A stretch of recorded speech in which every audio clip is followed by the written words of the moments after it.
Hey, what's up guys, aarava here, and welcome back to another episode of my F1 2021 My Team Career Mode. This is episode number 95 today for the French Grand Prix in Season 6. If you guys did miss the previous one at the Canadian Grand Prix, then be sure to go check that one out before you see this one, because that was an absolute madness of an episode. We saw, well, two different things that I've never seen in the game ever, and, well, it was in the end of it, and even though it's an exciting episode, I guess, for you guys to watch, for me as a driver trying to do my best in this career season, wasn't so great. Spoiler by now, I've given you plenty of time. Well, a double puncher first of all, so that was pretty tough, and a retirement and nearly hitting the safety car, and in doing so also getting some rear wing damage because we ghosted through the safety car technically and then hit the wall and got rear wing damage for the first time. So two first, the double puncher,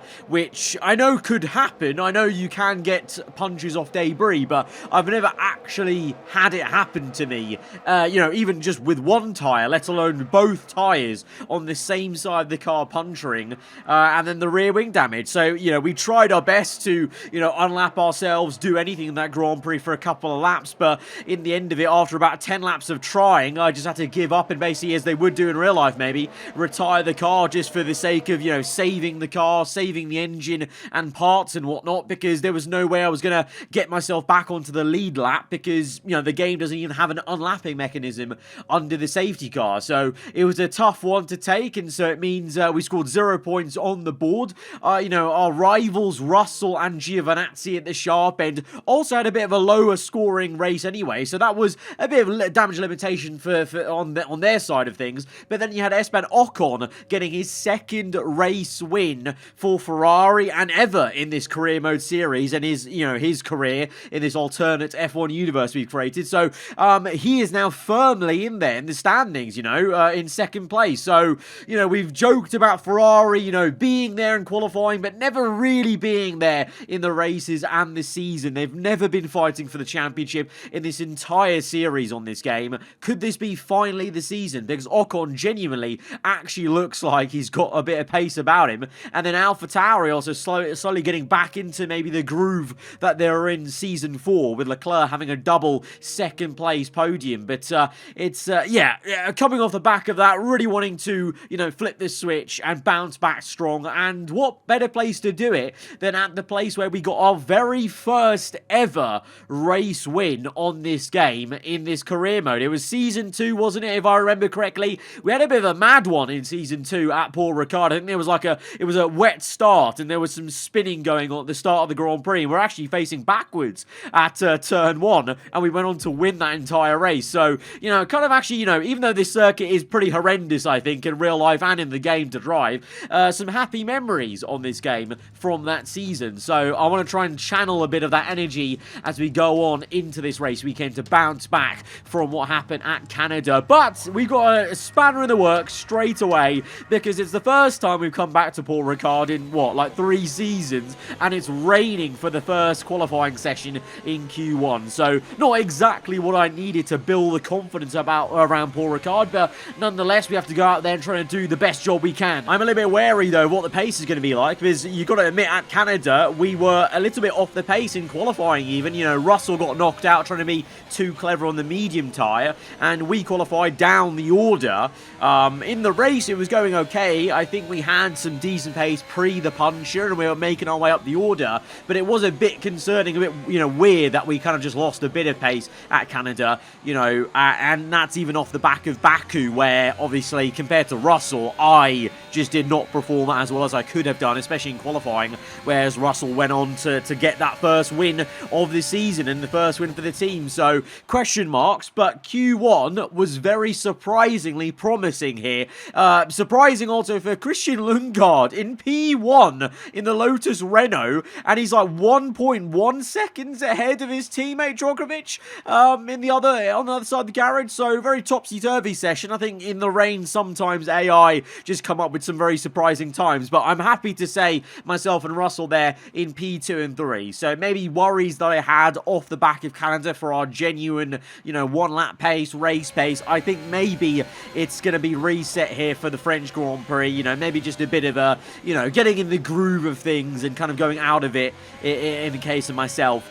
From Baku to Canada, and maybe now we can get back into the swing of things and try and qualify nice and high where the car really should be based off the actual performance versus the other teams. In Q2, we're going to see how it goes. The first run, though, was very slow. Russell, though, right up there in P2 alongside Carlos Sainz, Ocon, Giovinazzi. So both Ferraris, again, looking strong, but Gio now returning to looking stronger after 2-3 quiet weekends where the Red Bull car maybe he's been on the back foot in terms of performance, but it seems this circuit is suiting the Red Bull of Gio at the moment. And the Lotus Renault drivers seem to be building confidence, and that momentum we've seen sometimes with AI is there, and they're actually looking pretty competitive here. So they may actually be a spanner in the works for the teams like McLaren and Mercedes in that kind of midfield fight, as we're here on a second flyer, drifting our way through the right-hander, trying to dance the car around the first sector to gain some more time there. We're about a quarter of a second up on our first sector. It's going to be nearly 4/10 to 5/10 now in the second. A lot better on the front end. You know, it was a case of coming off the Q1 time in intermediates. I just had no reference for how late you can brake, how, you know, when's the turning points. That's why that first lap was so horrendous. This second one so much better. 7/10 up, might even be 7.5 nearly as we cross the line, and that's much more like it up into P4. But like I said, you know, the big usual suspects that we've seen so far in the first part of the season are right up there. Ferraris, Gio, Russell, ourselves. But like I said, both Lotus Renaults are through. Djokovic up in P6. Lundgaard there as well. And only one McLaren makes it through. Both Mercedes are knocked out and the Williams car. So Lotus Renault, the drivers building confidence, is at the expense of both Mercedes cars and both Williams. But the Williams, we've seen as of late, have this pattern of being just rubbish in quali now this season. But then Guan Yu Zhou got a podium last episode. So very odd stuff there. And then the AlphaTauri of Leclerc makes it through, but Gasly does not. So Leclerc establishing himself again as maybe a new team leader for AlphaTauri versus Gasly, who's been there the entire series. But we're now here in the top 10 shootout. Now, of course, because of the wet session in Q1, even though we did 2 laps in Q2, we have 2 sets of soft tyres to use in this top 10 shootout. So we get 2 goes in it. Look how close that is. Oh, God, that's frustrating, but also great to see Sainz on provisional pole, but we are 0.007 slower than Carlos Sainz on the front row. We've got Djokovic on the second row right now, though, provisional, alongside Ocon. Russell's in P5, so this is a very exciting qualifying here. So close between myself and Sainz, and then you've got Lotus Renault mixing it up. We're beating Russell at the moment, which is good news for us, but we go for a second flyer. A few other people already ahead of me on track on their flying laps. We're nearly 2/10 up there, but the track is hotting up for everyone. So even though we're looking good to beat Sainz's current time, I think people are setting faster laps. There you go. Lando Norris gets up. The McLaren is flying. Then comes in Ocon, and everyone is setting quicker and quicker lap times there. We've gone purple. Second sector. Lost a bit of time, though, in the third sector as we run to the line. Across it. What is it going to be? It's not quite the pole position or front row we wanted, but it's mighty close. Like, literally, maybe that earlier turn-in, maybe, or that late apex in Sector 3 at some point, you know, maybe missed me out from pole position. That is so tight, but the championship leader comes through. It looks like Red Bull Porsche, at least in the hands of the Italian, are back, and the car is finally working a lot better for Red Bull at this circuit versus the last few. Giovinazzi is on pole position alongside our teammate Russell, so beaten by Russell in quali. That's, well, yeah, it's okay because it's so tight, but it would have been ideal just to beat him, just for, you know, kind of a mental game of just getting that confidence boost. But we're in P4 alongside a Lotus Renault, though. Djokovic stayed P3. He improved on his time as well, and he's on the second row. That is a madness because he's out-qualified both Ferrari cars, as we see Ocon in P5 then. And, well, he's so much higher than Lundgaard, so I don't know what happened to Lundgaard, but that is outstanding by the Brazilians. So do we have a new star emerging in this series potentially in the form of Djokovic, the Brazilian? We'll have to see, but the championship leader and our teammate in 1 and 2. It is going to be very tasty into turn 1, I think, on that one. Let's go to the grid. We're on the second row, so we can do some good work from here. This is the place where we won our first race. So let's try and channel that energy and try and make up for Canada. And you know what? It's so close in quali. I feel like we can go for this win. We can do it. Let's go to the grid. Hello and welcome to the Circuit Paul Ricard, current home of the French Grand Prix, an event dating all the way back to 1906. It's been held at many venues over the years, with famous moments from Dijon and Manicourt the feature of many a highlights reel. And let's hope we see more of those in the race today. A lap of Paul Ricard then consists of 15 corners and a total length of around 3.6 miles. Drivers will need to position their cars carefully on the exit of the flat-out turn 10, ready for the double apex right-hander at 11. Watch out for potential overtaking action at the end of the start-finish straight and into the heavy braking zone of turn 8.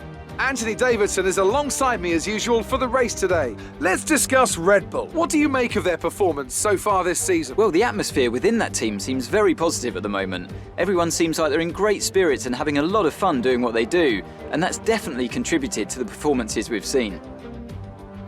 Let's run you through the driver grid order for today's exciting race. Antonio Giovinazzi put in a fantastic lap yesterday, and he'll start from pole position, just ahead of George Russell, who starts this event from P2. Considering the rest of the grid, we have Drugovich, the owner driver, Esteban Ocon and Mick Schumacher, Norris, Leclerc, Sainz and Christian Lundgaard, Gasly, Verstappen, Valtteri Bottas and Joe, Matsushita, Tsunoda, Lance Stroll and Lewis Hamilton, Aitken, Ireland, Armstrong and Daniel Ticktum.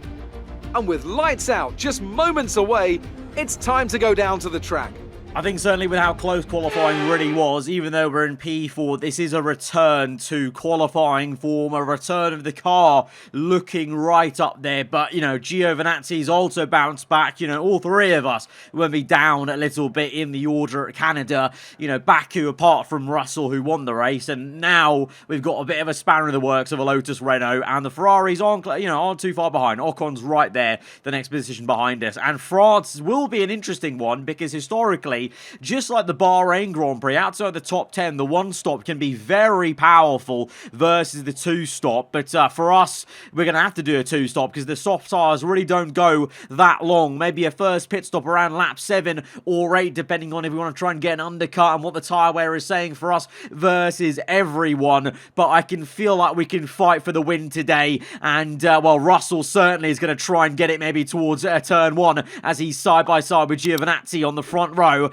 Let's go, though, to the French Grand Prix. The first time we've returned to Paul Ricard in a long, long while. So let's hope it can deliver the goods today as we go to 5 red lights and we're underway to slow start for the pole man. An excellent start for the Lotus Renault and George Russell. It's going to be 3 wide into turn 1 for the race lead, and Russell sails round the outside of both of them to get up into P1. We've managed to stay in P4. We're looking for the overtake on the Lotus, but the virtual safety car is out. Ocon almost got us into turn 1 because we had to really hold back as the Red Bull Lotus were tangling side by side, but Yuki Tsunoda just gets it all wrong into turn 1, and so the McLaren is without a front wing. That is why the virtual safety car is out. Debris on track, but now we're trying to size up the right timing to maybe catch Drugovich napping here. He's in lofty heights, but he's inexperienced being here at the sharp end of Formula 1, so can we try and use that to our advantage? We're going to send one and be uber aggressive. We're side by side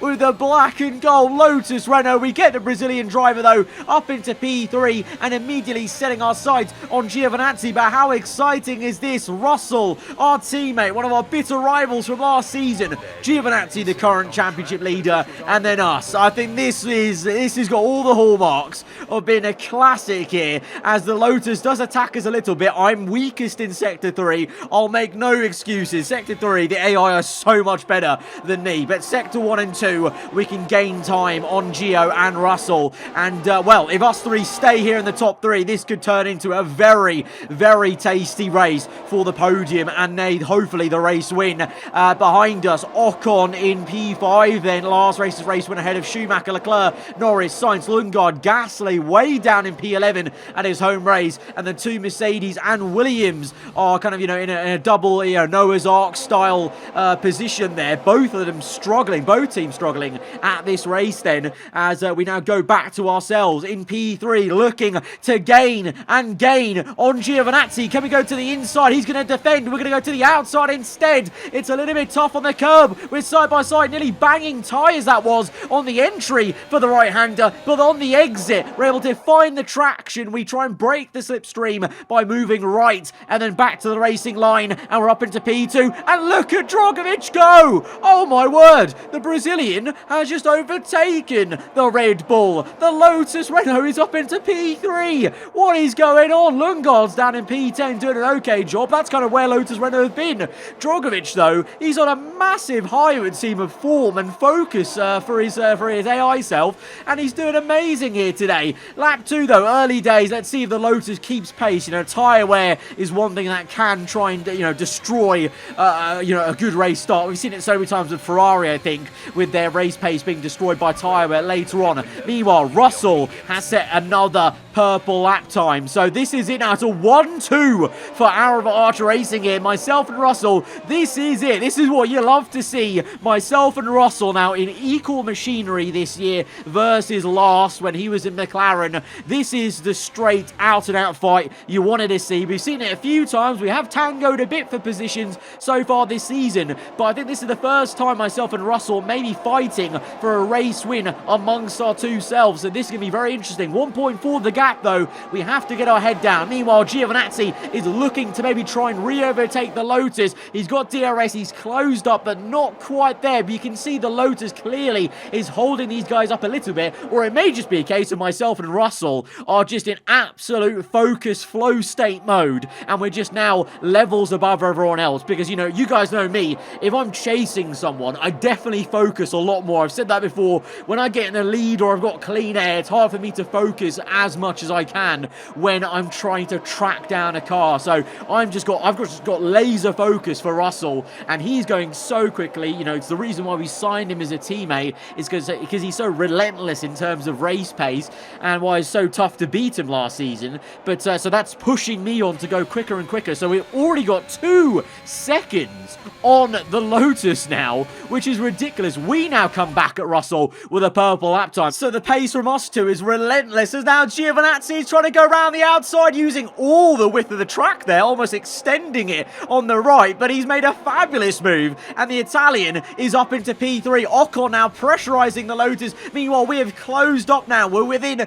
half a second of Russell, and Ocon now is trying to go around the outside. Ferrari v Lotus. Ocon, though, gets squeezed out. There really is some great fighting going on all the way down the field, it would seem, but the fight at the front is the one you want to see. Here we are then, with DRS going for the race lead. Lap 4 on the inside. Russell squeezed us. We nearly banged tyres. He's still got the better racing line. We kind of go wide, but we cut in tighter, and we actually get on the power so much earlier, and now it's a drag race, but we're in the same piece of machinery. So it's so equal this season versus maybe last year when we're in different teams, and this is why we wanted to sign Russell. This is pure entertainment as we're side by side. Bit of contact made. We're going to try and go around the outside now of Russell. We've done it at the right-hander, and then trying to slow down the car for this very awkward off-camber left-hand corner. But Russell is still there within 3/10, and like I said, he's relentless, and we lock up on the front right. The tyre wear, I think, is already affecting us a little bit. He tries a little look around the outside, but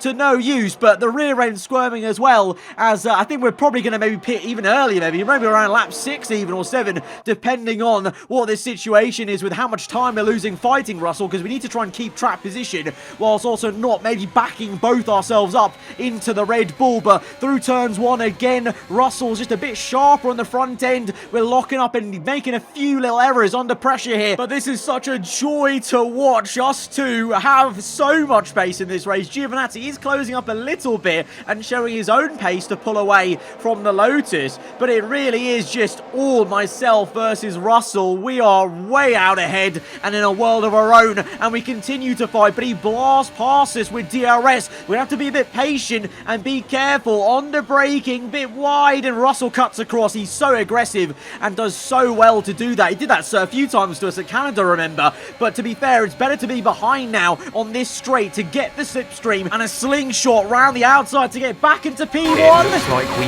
might have an issue. Hang in there. We're attempting to manage it. Issues with the engine potentially as we continue to battle our teammates so ferociously and get back into the lead of this Grand Prix. But I'm sure that's just going to be fixed instantly because our engine's a whole new engine. Every component bar the control electronics is new. The tyre wear's kicking in here, so we're going to make a pit stop, I would say, maybe on this next lap 6, as we continue to defend Russell, lock up into the last corner. He's going to get a good run. No! We're going to have to ask No, you're kidding me. This is serious. We need you to retire as soon as possible. We're out. We're actually out. This is a brand new engine, and it's failed. It's gone up in smokes, and we're out of the French Grand Prix.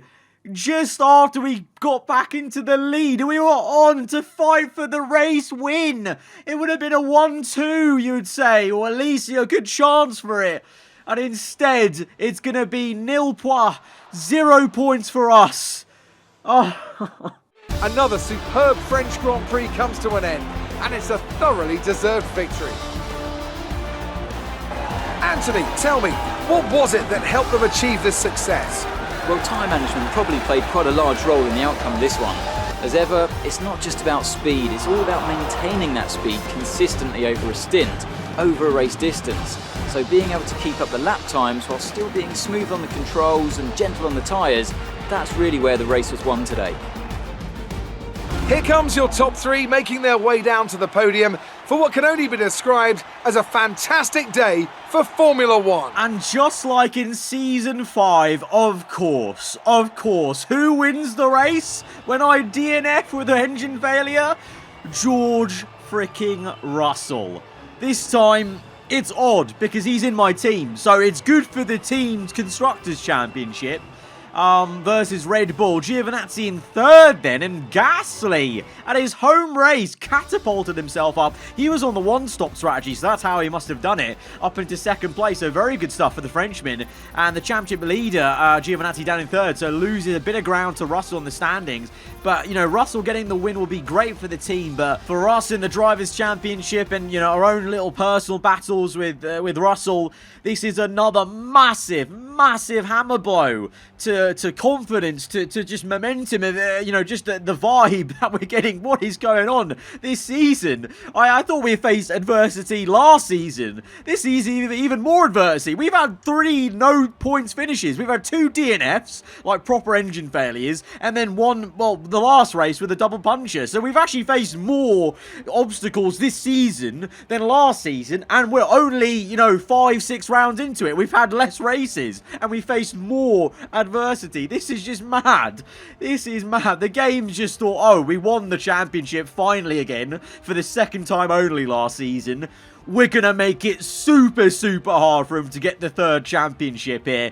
We're in P6. We're 36 points off the championship leader, which is Gio still, who is now only 2 points ahead of Russell. Russell winning that race is massive because now he's got 2 wins this season, and Gio's got 2 wins. Ocon with 2 wins. So the 3 drivers with 2 wins apiece are in the top 3. No surprise. Giovinazzi, Russell, Ocon there in the Ferrari, Bottas, Leclerc, and ourselves ahead of Gasly, who catapults himself up into P7. And Drogovic, let's just focus on him for a second, does really well. He got so many points that race. Not, you know, a podium or a top 4 that he would have wanted from the 2nd row, but still a decent haul of points there for the Brazilian and Lotus Renault. But for us, we have got 0 wins and we're 36 points down. Russell's got all the wins for our team this season. So you got to say, in terms of this fight with, you know, signing our rival to our team to have a fair fight, going up against him in the same piece of machinery, it's not going well for us. We are being thoroughly thrashed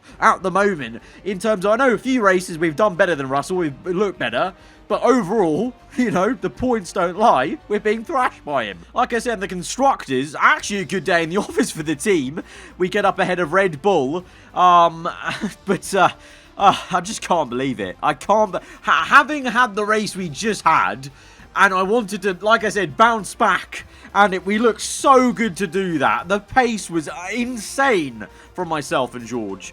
To then face an engine failure as soon as we get back into the lead. It's just so painful. It's so painful. This game, as we've gone on through the seasons, is actually causing me more anguish. In a very realistic way, of course, in a very challenging way. You know, this is exactly the kind of stuff we all kind of wanted and dreamed about in the F1 game of, you know, having obstacles. But, my God, these obstacles are relentless, it would seem, so far this season for us. So that is going to be it then for today's episode. If you did enjoy it, hit that like button. Let me know what you thought in the comments below. And I will catch you guys around. If you're new around here, do get subscribed for weekly Formula 1 content. Goodbye. And hello again. This part of the video is just a bit of filler in the video, just so that from the outside, when you guys clicked on it in your, like, you know, sub feed or homepage, it didn't look that obvious that I had a DNF. So it's just going to be a screenshot, so you can click off the video. But yeah, this is just to hopefully try and trick some of you into not thinking we had a DNF this race, because I know sometimes it's kind of obvious and it kind of ruins the surprise or the shock factor. So yeah, anyway, peace.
If you made it this long into the video, congratulations. I don't know what you're actually doing being here.